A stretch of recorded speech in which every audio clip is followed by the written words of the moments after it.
A lazy pretty Anana, chilling in the shade, sipping on some lemonade, watching daylight fade.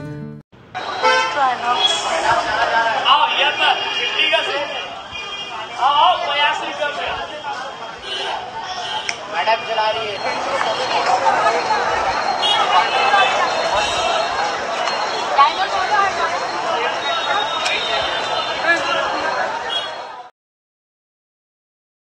আচ্ছা, তোমরা bargain করতে পারো তো? Pocket ফাঁকা হলে কোনো চিন্তা নেই, দরদাম করতে জানলে ঝোলা ভর্তি শপিং করে বাড়ি যাওয়া যায়। তো সস্তায় সেরা কেনাকাটা করতে চলে এসো কলকাতা নিউ মার্কেটে। চলো ছোট্ট করে এখানের হিস্ট্রিটা একটু জেনে নিই। 1874 সালে ব্রিটিশ আমলে এই মার্কেট প্রতিষ্ঠিত হয়। কলকাতা কর্পোরেশনের তখনকার চেয়ারম্যান স্যার স্টুয়ার্ট হগের নামে এর নামকরণ করা হয়েছিল স্যার স্টুয়ার্ট হগ মার্কেট। প্রথমে এটা ব্রিটিশ এবং সম্ভ্রান্ত ভারতীয়দের জন্য তৈরি করা হয়েছিল, কিন্তু আজ সব শ্রেণীর মানুষের কাছেই এটি ভীষণই পছন্দের একটা মার্কেট প্লেসে পরিণত হয়েছে। স্থানীয় হোক কিংবা পর্যটক, এই নিউ মার্কেট এমন একটা জায়গা কলকাতায় থাকাকালীন মিস করে যাওয়াটা প্রায় অসম্ভব। এখানে লাক্সারি আইটেম থেকে বাজেট ফ্রেন্ডলি জিনিসপত্র বেসিক্যালি সবার জন্যই কিছু না কিছু রয়েছে। 2000-এরও বেশি স্টল রয়েছে। এখানে এমন কিছু নেই যা পাওয়া যায় না, খুঁজলে সবই পাওয়া যায়। আর জায়গাটা না পুরো গোলক ধাঁধা। তবে এই অসাধারণ বৈচিত্র্যই নিউ মার্কেটে সব ধরনের সব শ্রেণীর মানুষকে আকর্ষণ করে। প্রতিটি প্রয়োজন পূরণের ক্ষমতা রাখে এই মার্কেট। এই রাস্তাতেই স্ট্রিট শ্যাম্পু সব পড়ে। ব্র্যান্ডেড শ্যাম্পু এত কম দামে কি করে বিক্রি করে জানি না, আমার কিনে ইউজ করার মতো সাহস নেই। তবে একটু এগিয়ে গ্রাফিক টি শার্টের শপ, এখানের কালেকশনগুলো আমার বেশ পছন্দ হয়েছে। পুজোর তো আর বেশি দেরি নেই, তাও মার্কেটে দেখছি এখনো অতটা ভিড় হয়নি।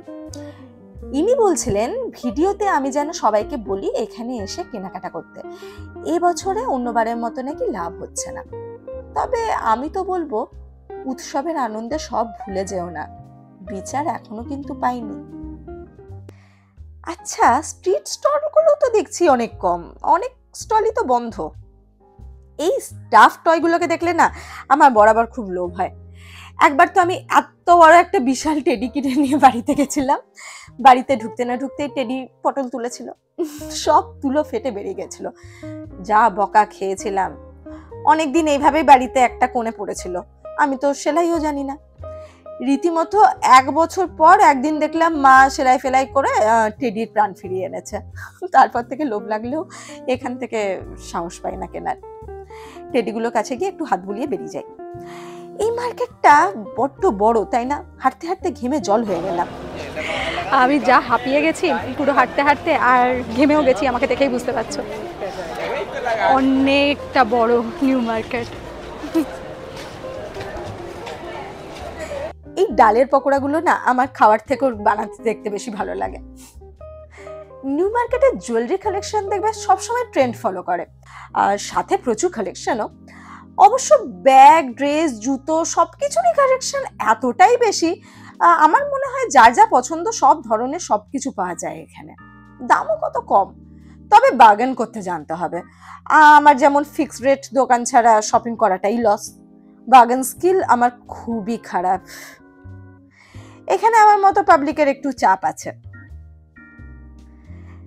তবে শুধু কেনাকাটার জন্য নয়, চারিদিকের অ্যাম্বিয়েন্সটাও কিন্তু এখানকার ঘুরে দেখার মতো, এক্সপিরিয়েন্স করার মতো। এখানে পরিবেশে ডুবে থাকা যায়। চারিদিকে প্রচুর আর কত ধরনের শপ, ক্যাওস, প্রচন্ড এনার্জেটিক একটা জায়গা। একটা আলাদাই অভিজ্ঞতা দেয় এই মার্কেটটা। এই জুতোর স্টলগুলোয় প্রত্যেকের নিজের স্টাইল অনুযায়ী মানানসই কিছু না কিছু খুঁজে পাবেই। আমি জুতি খুঁজতে গিয়ে এই শপটা পেলাম, বেশ ভালো লাগলো।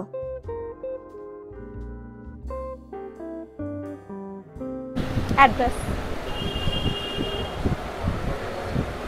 চলো আবার একবার হগ মার্কেটের ভেতরে যাই। পুরো আমার মতো। শাড়ির কিছু কালেকশন দেখবো। মানসা শাড়ি শপ, এই শপটা আমি আমার কলেজ লাইফে চিনেছিলাম, আর তারপর থেকে আমার খুব পছন্দের শপ। আমি ইভেন এদের ফেসবুক পেজও ফলো করি। এরা ট্রেন্ডি কালেকশন রাখে, তোমরা দেখো বুঝতে পারবে। এই দোকানে সবই প্লেন শাড়ি, এগুলো গীতা সিল্ক মেশিনে তৈরি, তাই জাস্ট 630 করে। এদের মোট 3টে দোকান ক্যাটাগরি ওয়াইজ। এটা এদেরই সেকেন্ড শপ, মানসা শাড়ি দরবার। এখানে এদের সব funky and trendy printed sari collection রয়েছে। এদের শাড়ি দেখলে আমি বুঝতেই পারি না যে কোনটা ছেড়ে কোনটা নেব। প্রাইসও জাস্ট 900 করে এগুলো। আমার সবই ভালো লেগে গেছে, টাকা নেই। থার্ড শপ, মানসা শাড়ি ক্রিয়েশন। এখানে পুজোর পারপাসে প্রচুর নিউ কালেকশন এসেছে। এটা কলকাতা ট্যাক্সি আর টানা রিক্সার ব্লক প্রিন্ট করা। এটা ইন্ডিগোর উপর অ্যাপ্লিক করা।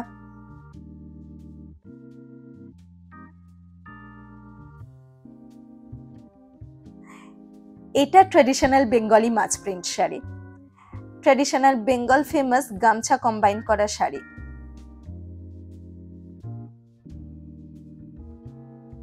এটা অ্যাবস্ট্রাক্ট হ্যান্ড ব্লক করা শাড়ি। আমি আসলে শাড়ি নিয়ে অত বেশি কিছু বুঝি না, এনারা যেভাবে বলেছেন আমি সেইভাবেই বলছি। এই শাড়িটা না আমার ভীষণ পছন্দ হয়েছে।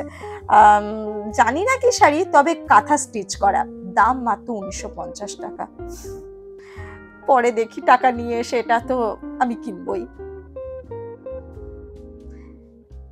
এবার এই শাড়িটা কাঁথা স্টিচের ওপরেই রেইনি সিজন বলে ছাতা স্টিচ করা, আঁচলে মাছের বাজারের একটা সিনের স্টিচ। কি সুন্দর না এদের শাড়িগুলো, আর ইউনিকও বেশ। আচ্ছা, এই হ্যান্ডক্রাফট সেন্টার হগ মার্কেটে একটি অ্যান্টিক দোকান। এখানে প্রচুর নানা রকম অ্যান্টিক পিস, ওয়াল হ্যাঙ্গিং, আরো কত কি পাওয়া যায়। হগ মার্কেট এলে এই দোকানটা একবার ভিজিট করে পারলে ভালো লাগবে। আমি কিছুই কিনিনি এখানে, তবে দোকানটা আমার না ভীষণ পছন্দ হয়েছে।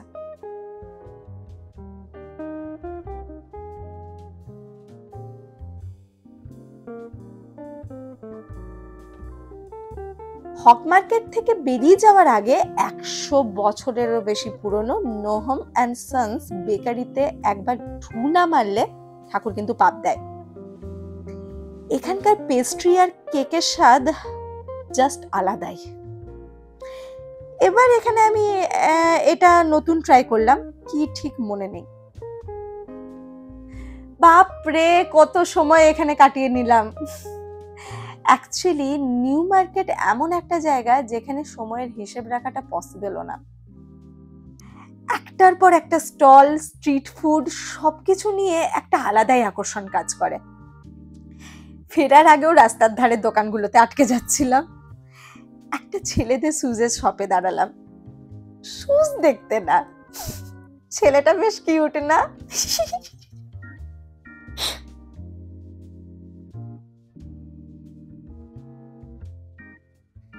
এই স্টলে আসতে গেলে রাস্তাটা দেখে নাও, একটু বুঝে নিও প্লিজ।